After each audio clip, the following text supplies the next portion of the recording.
Even the quietest prayer can stir the heavens.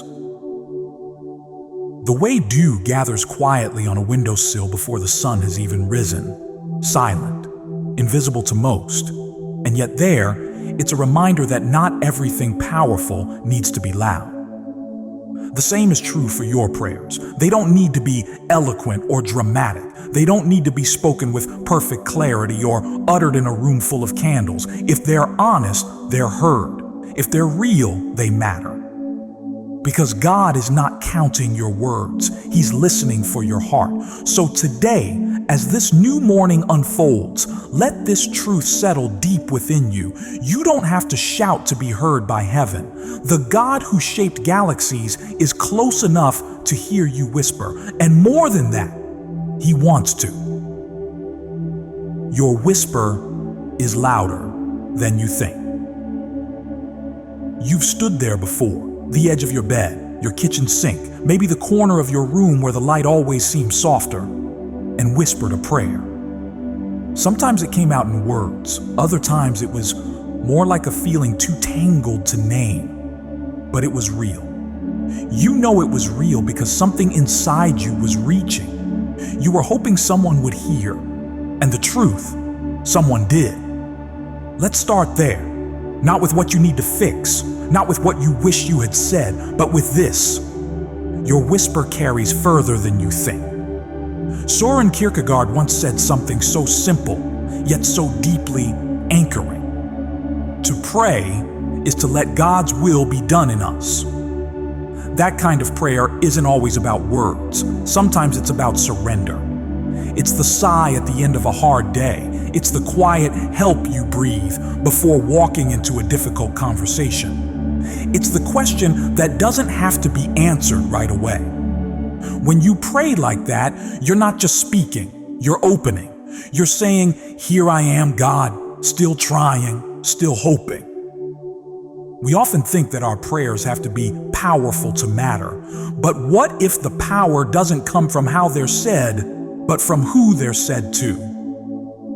Max Lucado framed this with striking clarity when he said, "Our prayers may be awkward, our attempts may be feeble, but since the power of prayer is in the one who hears it, our prayers do make a difference." Let that settle in for a moment. The difference isn't in how you phrase it. The difference is in who's listening. The God who listens when your voice shakes. The God who listens when you have nothing left but silence. The God who never needs you to prove anything before leaning in close. We live in a world that rewards noise. The loudest voices get the stage. The boldest confidence gets the nod. And sometimes we assume that God works the same way, that we have to be loud, persuasive, or somehow better at praying for Him to pay attention. But Scripture breaks that lie beautifully. In Isaiah 65:24, God speaks with tenderness and assurance. "Before they call, I will answer. While they are yet speaking, I will hear." Before you call. While you're still trying to find the words, while you're still sorting through doubt and uncertainty, God is already there, already listening, already responding in ways you may not see but can choose to trust. The truth is, God isn't waiting for your prayer to be perfect. He's waiting for it to be yours, honest, unedited, wholehearted. And sometimes that means coming to Him with confusion, with fear, with questions that don't have neat endings. That's not a failure of faith, it's the fabric of it. Prayer doesn't need a microphone, it needs a willing heart. It doesn't need to sound right, it needs to be real. Think about this. When someone you love comes to you not with the right words, but with vulnerability, don't you lean in? Don't you listen closer, not because of how they're speaking, but because you care? That's how God hears you. So the next time you wonder if your prayer reached Him, remind yourself, you're not sending it into the void. You're sending it into the heart of a Father who is already leaning in. Maybe you're praying through exhaustion. Maybe you're praying through pain. Maybe you've been praying for something for so long that your words feel worn thin, but that prayer, it still matters.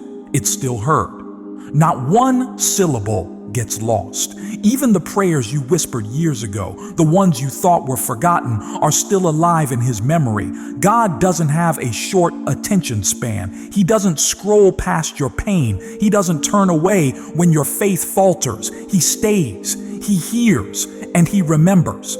This is why you don't need to measure the volume of your voice when you come to Him. You only need to be present. You only need to be willing.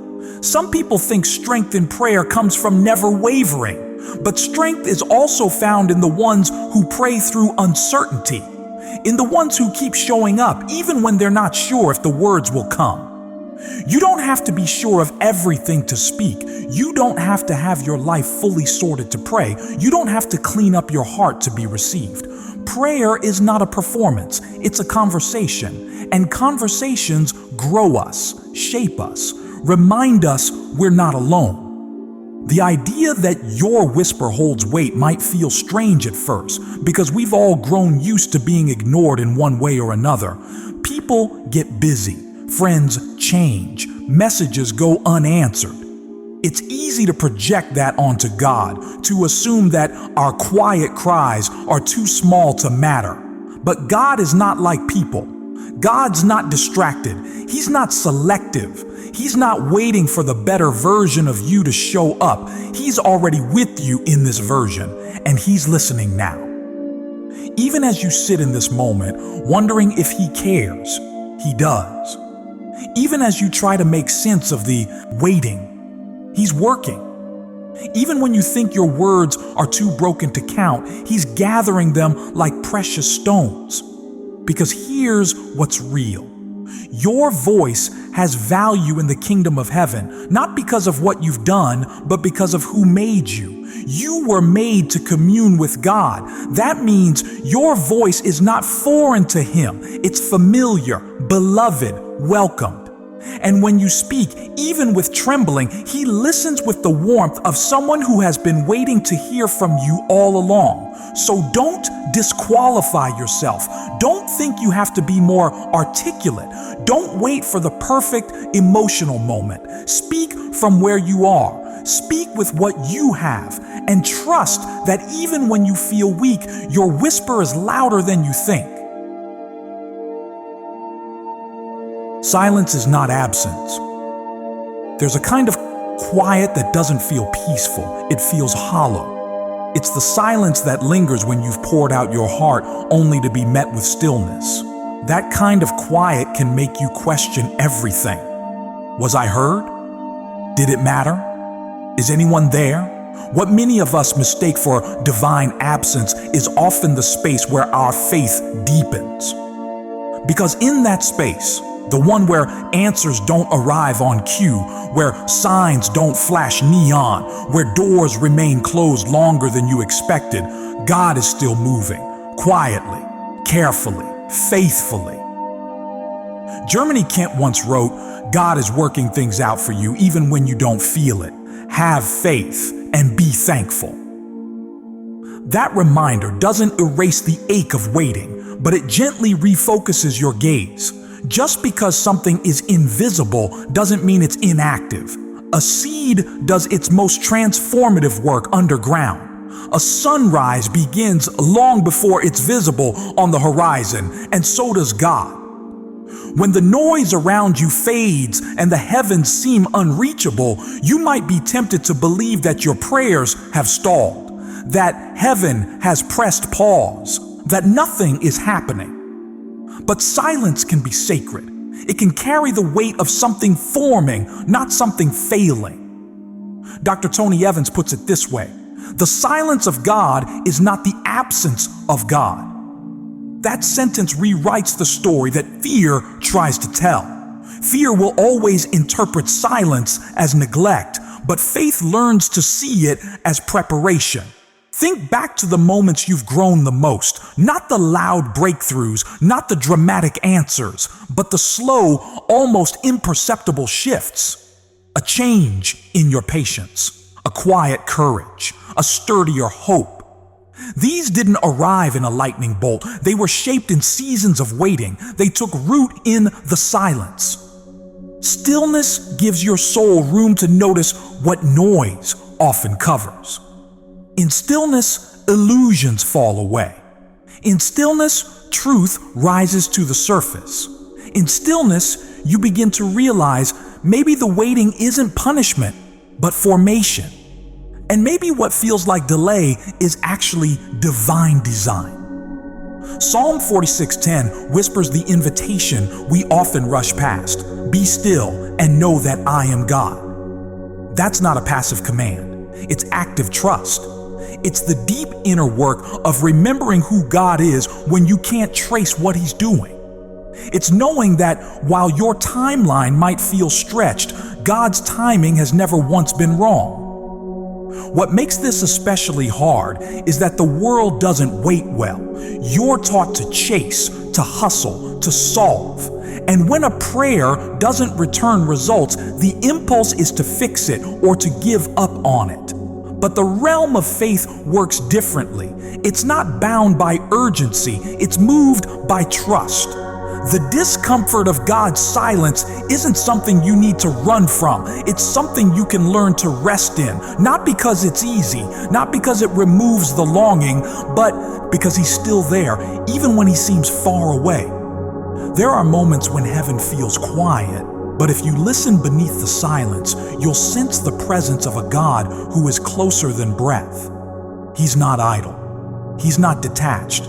He's not testing you to see how long you can hold out. He's shaping something in the unseen, something that takes time because it matters. Growth that lasts is rarely rushed. Love that's deep isn't loud. And prayers that are answered in fullness often take the long road. Imagine this. You write a letter and send it off, hoping for a reply. Days pass, then weeks, nothing. The temptation is to believe your words disappeared.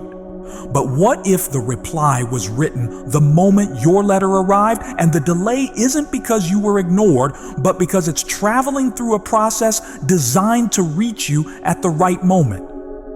Prayer is like that. It's not one way. It's a lifeline, often invisible, always alive. The answer doesn't always come in your expected format, but that doesn't mean it's not on the way. It takes maturity to trust what you cannot yet see. It takes courage to hold on to faith when feedback is delayed. And it takes deep love to remain in relationship with God when His silence feels louder than your pain. But this is the truth. Silence has never once meant abandonment. What if you're not being ignored, but invited? Invited into stillness so you can hear more clearly. Invited into surrender so you stop clinging to outcomes. Invited into trust so your roots grow deeper than circumstances. You might not see the full picture now, but your current chapter isn't the conclusion. It's just quieter than the others. The author is still writing. And in every silent line, he is weaving purpose you don't yet understand. There's a reason the night sky speaks without sound. There's a reason mountains stand tall without a voice. There's a reason love can be felt without being said. Silence isn't void. It's just a different kind of language. God speaks in more ways than words. He speaks through waiting, through timing, through peace that doesn't make sense, through the strength that shows up when you thought you were done. You may not hear a booming answer, but you can watch for the subtle shift, the person you're becoming, the clarity you're gaining, the things you're finally releasing. Waiting on God isn't passive resignation, it's active expectation. The days you feel like nothing is happening are often the days when the most is changing, just beneath the surface. What if the very silence you dread is what allows your roots to go deeper? What if the stillness is where your character strengthens? What if the pause is protecting you from stepping into something prematurely? So often, we ask for clarity, but what we truly need is closeness. Answers might soothe your mind, but presence soothes your soul. And even when God is quiet, He is never absent. It takes a brave heart to keep showing up in prayer when it feels like no one is answering back. But that's exactly where transformation happens, when you stop praying for performance and start praying from presence. When it's no longer about results, it's about relationship. Keep returning to the quiet place. Even when it feels unrewarding, even when it feels like no one notices, that kind of consistency is what builds unshakable faith. It's where real strength is formed. You don't need thunder to confirm you were heard. You don't need immediate signs to know that your voice reached heaven. You have the promise, the Lord is near to all who call on Him, to all who call on Him in truth. Psalm 145:18, and that promise still stands. It doesn't expire when you feel low. It doesn't weaken when your words falter. It holds steady, even when your faith doesn't. God doesn't need volume to respond. He responds to sincerity, to trust, to the courage it takes to keep calling when the answers are still unfolding. This isn't the end of your story. This is the in-between, the quiet hallway between doors. Don't mistake the stillness for stagnation. Sometimes God is just building something too deep for you to see from where you are. Let this part of the journey be what refines your perception of who He is. Let it teach you that answers aren't the only evidence of love. Let it remind you that silence isn't empty, it's holy. And the next time your prayers fall into quiet, resist the urge to withdraw. Instead, lean in. Wait not with fear, but with faith. Expect not the familiar, but the sacred. Because somewhere in the silence, He's still speaking. And more importantly, He's still listening. Your words move heaven before they change earth. There's a moment, quiet and often unnoticed, when a person reaches the edge of themselves and speaks, not to be impressive, not to be seen, but because silence is no longer enough. That moment carries more weight than we give it credit for. Because when a soul dares to speak with God, something always begins to move, even if that movement doesn't immediately appear on the surface. Prayer is not a command to the universe. It's a communion with the Creator. And sometimes what opens first is not the door to a new opportunity, but the internal space where peace takes root. When someone lifts a request to heaven, the first change often happens in the person praying, not in the world they're trying to influence. Mahatma Gandhi once observed, "Prayer is not asking. It is a longing of the soul." That longing does not require a result to be real. It doesn't need evidence to be powerful. It's real because it is deeply human to reach, to hope, to trust in something greater when all other paths feel uncertain. You don't need your life to shift in the next hour to know that heaven heard you. The moment your words are released with honesty, they rise, not as empty sounds, but as something sacred. And what they activate cannot always be measured by what happens next outside of you. Soren Kierkegaard wrote, "The function of prayer is not to influence God, but rather to change the nature of the one who prays." That shift may not feel dramatic. There may be no lights flashing, no great signs. Yet somehow the act of kneeling, or simply whispering with your heart open, begins to reorder what matters. Worries don't vanish, but they begin to lose their power. The noise inside doesn't always fall silent, but it stops being the only voice. This is what prayer does. Not always by changing your circumstances, but by reorienting your soul in the middle of them. And even that invisible reorientation has consequences far beyond what you can see in the moment. You ask for direction, and slowly, your eyes begin to notice what was there all along. You ask for peace, and something inside you lets go, not because you found the answer, but because you remembered you're not carrying the weight alone. These are the movements no one applauds, because no one sees them, but they matter deeply. When you turn your attention to God, your life doesn't instantly rearrange, but your posture changes. And posture is everything in the realm of the Spirit. It's what turns surviving into growing, what turns confusion into clarity, one small revelation at a time. James 5:16 says, "The prayer of a righteous person is powerful and effective." Those words were not written for the elite, but for the faithful. Not for those with status, but for those with sincerity. The power isn't in the volume, it's in the alignment with grace, with truth, with God's purposes unfolding in their own time. If you're praying and nothing around you is changing yet, don't assume your words have fallen short. In the economy of God, nothing offered in trust is wasted. There are prayers that begin working in hidden places long before they emerge in visible results. Sometimes a prayer doesn't remove a burden, it strengthens your spine to carry it differently. Other times, it doesn't erase the question, but it quiets the panic that came with not knowing. Even in moments where everything outside feels unchanged, your willingness to remain open changes something at your core.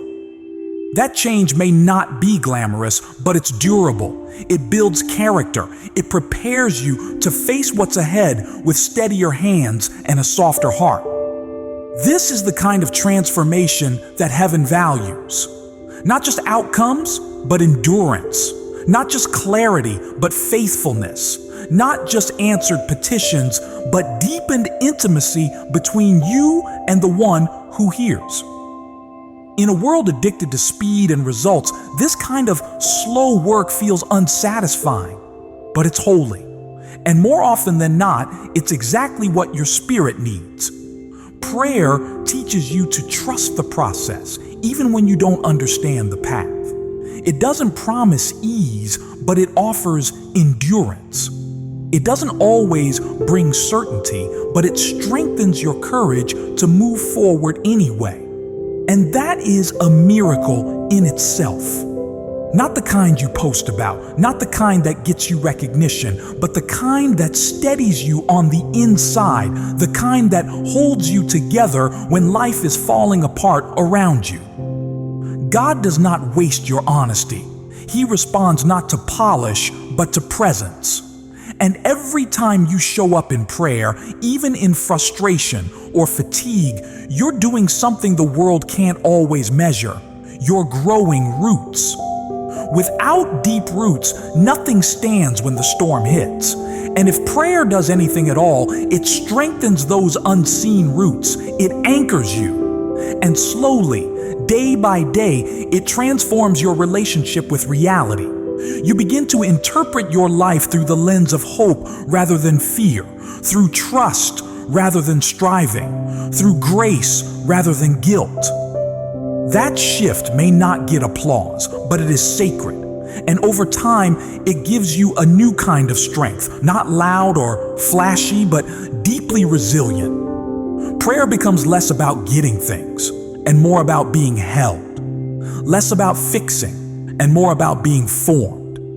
And when you are formed by prayer, everything changes, even if nothing outside of you moves an inch. So don't count your prayers by their immediate effects. Count them by the transformation they spark over time, the relationships they heal slowly, the wisdom they reveal when you least expect it, the peace they plant in moments that used to provoke anxiety. This work is slow, but it is real.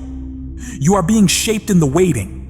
And if the only thing you gain in prayer is a deeper awareness that you are not alone, that's already more than enough to carry you forward. Keep making space for God, not because you're trying to earn something, but because you are made for communion. That's the core of it all: connection, alignment, not transaction, but relationship. It is there, in the steady rhythm of honest conversation with heaven, that new life begins to form, not all at once. But with every word you speak, something eternal stirs. You're not just speaking, you're building. Each time you pray, something more permanent is taking shape. It may not be visible yet, it may not feel monumental, but every word you offer, every moment you spend in that sacred dialogue between your heart and God's is doing the quiet work of construction, not of walls, but of foundations. The world often sees prayer as an emergency measure, something to turn to when options run out. But when you live prayerfully, it becomes less like a fire alarm and more like the slow, steady laying of stones, each one forming something solid beneath your feet, something strong enough to carry the weight of what life brings. Prayer isn't passive, it's architectural. It designs the unseen before it touches the visible. And every time you return to that place of communion, whether you speak aloud or cry inwardly or simply sit in the presence of God, you are participating in the building of your inner life, one not easily shaken. Watchman Nee once said, "Prayer lays the track on which God's power can come." It's a powerful image, track being laid, not as an act of desperation, but as an act of preparation. You're not merely waiting for something to happen. You're laying down rails for the Spirit of God to move through, opening your life for His guidance and strength to arrive in ways you couldn't predict. In prayer, you're not just venting. You're shaping the road ahead. You're inviting peace into places where fear once ruled. You're learning how to see through spiritual eyes when natural ones have reached their limits. Every honest word creates space where God can dwell, not because He needs permission, but because your openness becomes the soil where trust can take root. And it is trust, more than answers, that turns fragile hope into grounded faith. John Piper puts it plainly. When you pray, you are not informing God, you are inviting Him. Inviting Him into the mess, into the confusion, into the hopes you're afraid to admit. And every time you make that invitation, the room within you expands. Not for more answers, but for more awareness of His presence. Some days it may feel like nothing's happening. You speak, you wait, you listen, and the world keeps spinning. But if you could see what heaven sees, you'd recognize how much strength is being formed in that stillness. It takes endurance to keep building when no one applauds, to keep showing up in sacred conversation when outcomes don't shift. But that's the miracle. Your life is not being built on shifting sands. It's being anchored in something eternal. Mark 11:24 gives us a vision that steadies us. Therefore, I tell you, whatever you ask in prayer, believe that you have received it and it will be yours. Those words aren't transactional, they're relational. They speak to the power of belief born out of continued connection with God. You're not reciting magic words. You're aligning your will with the will of your Father.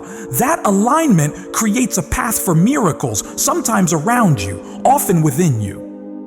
The most unshakable people are not those who know everything. They are those who know where their strength comes from. And that strength is cultivated through moments of prayer that feel small, even forgettable, but leave a mark over time. Your words are laying down truth. Your prayer life becomes the scaffolding around your purpose. It teaches you how to stay grounded when circumstances sway, how to love deeply even when life disappoints, how to remain hopeful in seasons of uncertainty. This is not about performance, it's about presence. And the more present you are in prayer, the more your life becomes a dwelling place for wisdom, courage, and compassion that couldn't have been formed through striving alone. No one else may see what you're building. That doesn't make it any less real. Each quiet morning you choose to pray instead of scroll. Each late night whisper to God instead of letting anxiety consume you. These moments become bricks in the unseen architecture of your character. They're part of something more permanent than the moment you're in. And as the structure grows, so does your ability to endure. You begin to speak with more clarity. You respond with more grace. You wait with less panic. You hope without needing constant reassurance. This isn't accidental growth, it's spiritual formation, and it happens through prayer that is often unimpressive to others, but deeply transformative in the hands of God. The point was never eloquence. It was always connection. And what you're building in prayer will outlast the temporary discomfort of not knowing the outcome. Because prayer doesn't only shape your now, it invests into your future. It secures your footing for days you haven't walked into yet. Think of it this way. You are not constructing a shelter for the moment. You are laying down the bones of a sanctuary, one that can weather storms, one that can welcome others in their time of need, one that reflects the steady presence of the God who's been meeting you there faithfully, whether the answers came quickly or not at all. This kind of building cannot be rushed. You cannot fast-track maturity. You cannot microwave faith. But you can return again and again to the place where your words meet God's heart. And each time you do, something strengthens, quietly, steadily, deeply. Some days you'll walk away from prayer feeling lifted. Other days you'll walk away still heavy, but less alone. Either way, something gets built. A little more resolve, a little more compassion, a little more trust. Over time, these moments become pillars, not the kind others notice right away, but the kind that keep your world from collapsing. And when the storms come, and they will, what you've built in prayer will be what holds you. So keep going, keep laying the next stone. Keep making space in your day for what the world tells you is impractical, because the world will sell you strategies, but your soul needs something deeper, and it finds that in prayer, not as a backup plan, but as a way of life. The God who hears you will never forget you. Sometimes the ache isn't from not being answered, it's from feeling overlooked. You might understand delays. You might even be willing to trust the process. But being forgotten, that's harder. Because to be forgotten is to be unseen. And when you've poured out everything inside you and received only silence in return, that fear becomes louder than your faith. But here's a truth strong enough to stand on. Even when your confidence crumbles, God does not forget what he hears. Corey 10. Boom once wrote, "What wings are to a bird and sails to a ship, so is prayer to the soul." You are not praying into a void.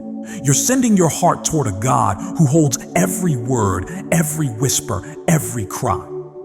And not just in passing, he treasures them. It's easy to imagine that God is listening to the world on a global scale, holding nations, managing galaxies, attending to what feels more important. But Scripture doesn't describe a distant creator. It reveals a near and attentive Father, one who leans in, one who listens not to crowds, but to individuals, one who doesn't miss a single detail you bring to him in trust. Psalm 145:18 offers this assurance: the Lord is near to all who call on him, to all who call on him in truth. That nearness is not symbolic, it is personal. It means that even in the smallest, most private moments of prayer, God is not scanning past your face. He sees you, and he stays. Charles Stanley once said, "He listens not only to what you say, but also to what you feel and cannot say." That kind of listening is sacred. It's the kind that holds space for your trembling. That doesn't rush you through your grief. That doesn't need you to pretend you're fine before he draws close. You never have to qualify to be heard by God, and just because something hasn't changed yet doesn't mean your prayers have disappeared. There are requests you made years ago that are still alive in the heart of heaven. There are moments you've forgotten that God still remembers. He does not misplace what you've entrusted to Him, not ever. His silence never equals absence. His timing never implies neglect. What He hears, He holds. What He holds, He honors. And even when you don't know how to say it anymore, when your voice is too tired, when all you can offer is presence, He still listens. Not one prayer you've prayed is lost in the shuffle of the universe. Not one tear you've cried goes unseen. You are not another voice in a crowd to Him. You are a beloved child, and beloved children are not forgotten. Isaiah 49:16 says, "See, I have engraved you on the palms of my hands," not written in pencil, not kept in memory, engraved, permanent. This is how intimately He knows you, how completely He carries you. It's true that people forget. Friends grow distant, promises fade, but God's nature is unchanging. His attention is unwavering. He does not have seasons of affection. He does not drift in and out. When you speak to Him, He hears not only the words, but the weight beneath them. So if you've ever wondered, did He hear me? The answer is yes. And if you've ever asked, does He still remember? The answer is still yes. Even when the world grows louder and your voice feels small. Even when time passes and your situation remains unchanged. Even when others stop asking how you're doing. God remembers. Not abstractly, but intimately. Not as data, but as devotion. The prayer you spoke while driving, holding back tears, that one. The night you couldn't sleep and whispered a plea into the dark, that one. The thought you couldn't shape into a sentence but offered anyway with a shaky spirit, that one too. He received them all, and He still holds them now. You are not forgotten. Your voice has not vanished into silence. And the waiting? It's not a signal that you're less loved. It's often a signal that something deeper is being written.